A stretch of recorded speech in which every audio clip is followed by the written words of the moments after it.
Саламатсыздарбы? Бул чет тил окуу борбору «Учимся русскому языку» курсунун онлайн сабагы. Бүгүн сиздер менен биз грамматиканын эң чоң бөлүмү болгон морфология бөлүмүнө токтолобуз. Грамматиканын морфология бөлүмү бул сөз түркүмдөрдү үйрөтүүчү бөлүм болот. Орус тилинде морфологияда 9 сөз түркүмү бар. Бул 9 сөз түркүмү өз алдынча сөз түркүмдөргө жана кызматчы сөз түркүмдөргө бөлүнөт. Өз алдынча сөз түркүмү бул 6, ал эми кызматчы 3. Анан акыркысы 10-чу болуп междометия кирет, бул сырдык сөз. Буларга биз өз алдынча дагы токтолобуз. 9 өз алдынча сөз түркүмү булар төмөндөгүлөр.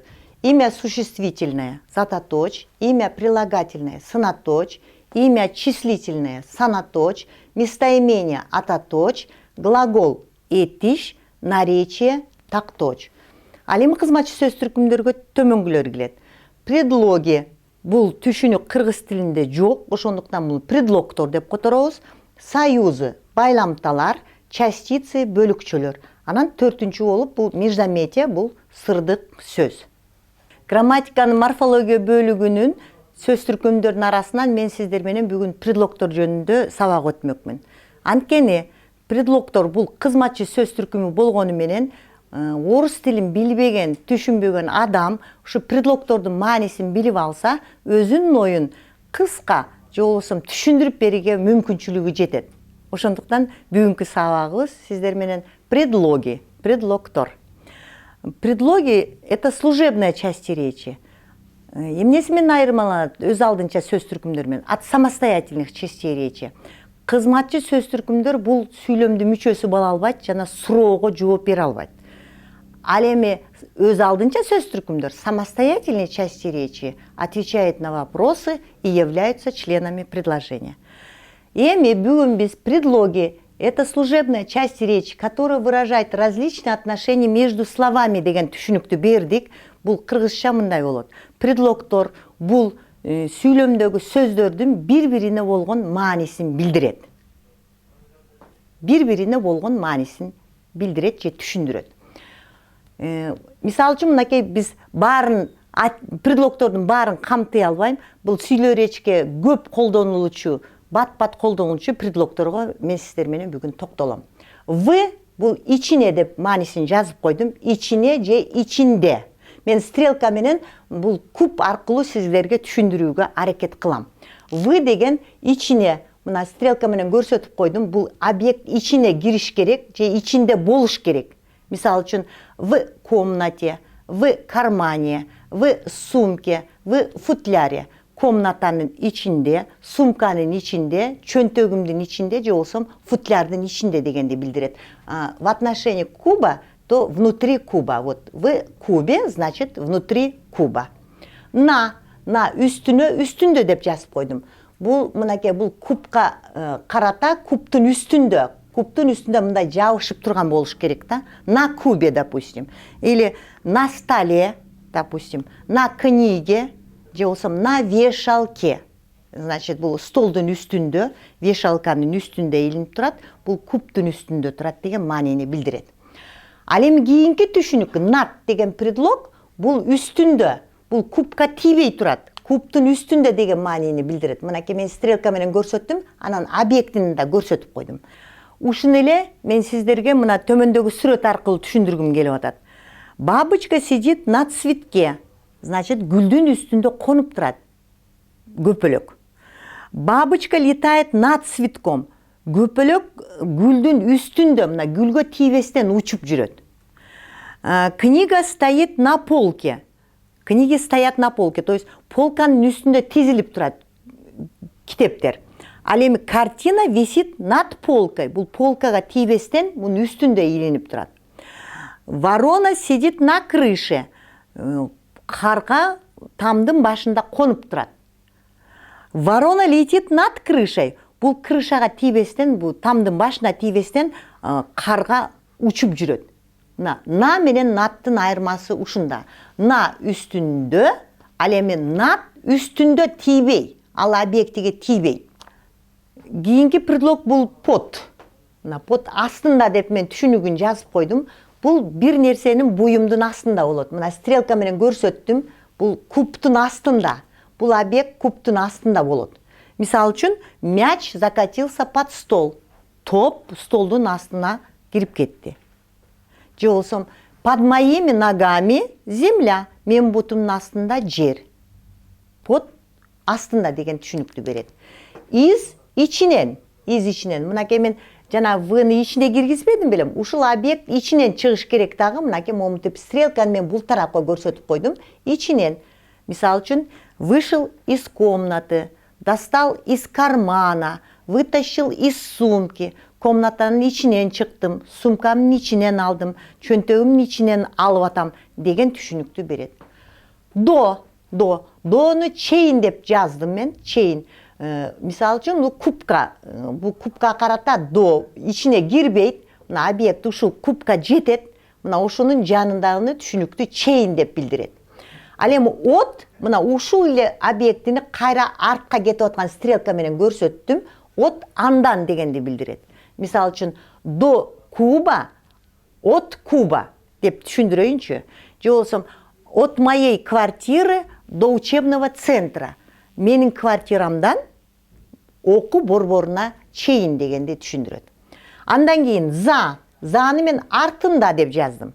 За дегенде бир нерсенин буюмдун артында дегенди берет да. Мынаке мен стрелка менен бул кубтун артына өткөрүп койдум. Значит, этот объект находится за кубом. Бул кубтун аягында. Или, например, корова находится за деревом. За домом находится большой магазин. Бактын артында уй бар, же болбосо биздин үйдүн артында чоң магазин бар. Кийинки предлог бул к. Муну мен ага чейин деп түшүнүгүн жазып койдум. Стрелка менен көрсөткөндө мынакей кубка карата бул кубка чейин болот да. Допустим, я подошла к кубу. Мен кубка чейин бардым. Же болсом, я иду к магазину. Магазинге кетип жатам. Я иду к центру. Центрге борборго бара жатам дегенди билдирет. Эми биз мынакей по деген предлогко токтосок, по аркылуу бойлой дегенди түшүнүгү мен ушинтип жазып койдум. Мисалы үчүн мынакей я иду по улице дегенде мына ошол жол бойлой кетип атам дегенди түшүндүрөт.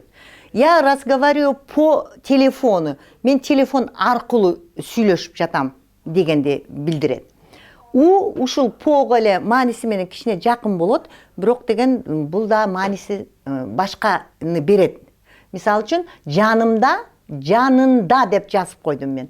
Мисалы үчүн, у тебя есть хороший телефон, или у меня есть хороший телефон дегенде менин жанымда, сенин жаныңда. Же болсо менин же сенин деген маанини билдирет. Кийинки предлог бул о, анан про. О менен пронун мааниси окшош деп мен экөөнү бир жаздым дагы, жөнүндө деген түшүнүктү жазып койдум. Жөнүндө бул, мисалы үчүн, куб боюнча алсак, бул мен куб жөнүндө ойлоп жатам дегенде, я думаю о кубе. Же болбосом, я думаю о маме, я пишу про маму, я думаю об учебном центре, или я думаю про учебный центр дегенде, ошондо бул экөө тең жөнүндө деген түшүнүктү берет дагы. Мен апам жөнүндө ойлоп атам, мен окуу борбор жөнүндө жазып атам деген түшүнүктү берет. Кийинки предлог бул с. С менен анан андан деген түшүнүктү берет. С менен анан андан. Ошо кубка карата жасаганда мен стрелканы экөөнү бириктирдим дагы, ортосуна плюс коюп койдум. Анткени ушу я иду с мамой, мен апам менен кетип атам. Я иду с другом, мен досум менен кетип атам. Я иду с сумкой, мен сумкам менен кетип атам. Но иду если с пальто, анда пальто колуңда болуш керек. А иду в чем? В пальто. Сен пальтонун ичинде кетип атасың. Ошондуктан бул жерде пальто, я иду с пальто деген болбойт. Ошондуктан бул жерден я иду в пальто, но зато с сумкой, с телефоном. Так, андан кийин бул с деген мааниси убрать, допустим, стакан со стола. Столдун үстүнөн столду ал деген маанини билдирет. Дагы бир момундай мисал келтирип коеюн сиздерге маалымат болуш үчүн. Убери шапку с головы. Башыңдан шапкаңды алып сал дегенди түшүндүрөт.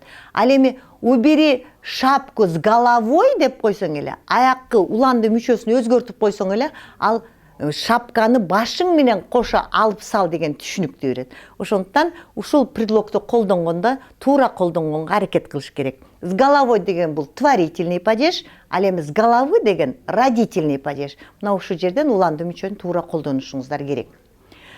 Перед деген предлогго токтолсок, бул астында дегенди билдирет.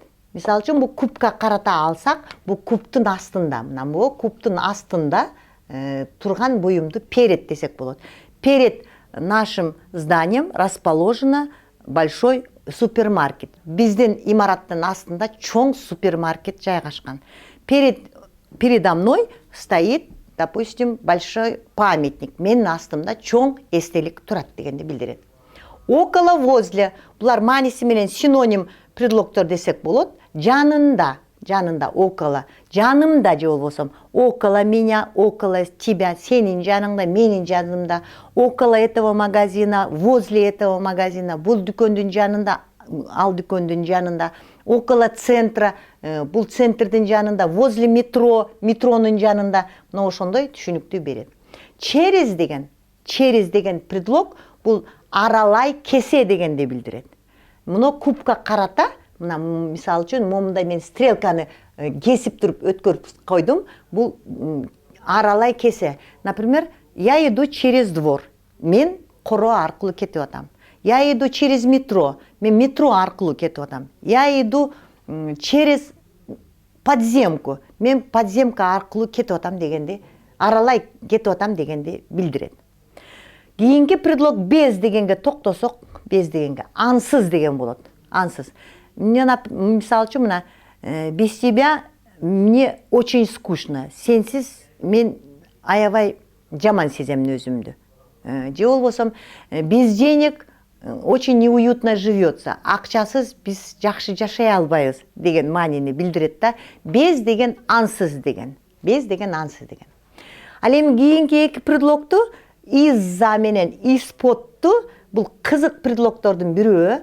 Анткени из деген биз билебиз ичинен, мынакей, ичинен, за деген артында дегенди билдирет. Ал эми экөө бириксе, артынан дегенди билдирет, мынакей, артынан. Ошо кубка карата, кубтун артынан дегенди билдирет. Из-под деген билебиз, из ичинен, под астынан болсо, ал эми из-под дегенде мынакей ушул жерден эле астынан дегенди билдирет. Астынан дегенди билдирет. Мына ушинтип мен сиздер менен бүгүн онлайн сабакта предлогтор жөнүндө сабак өттүм. Кийинки сабакта жолугушканча саламатта болуңуздар.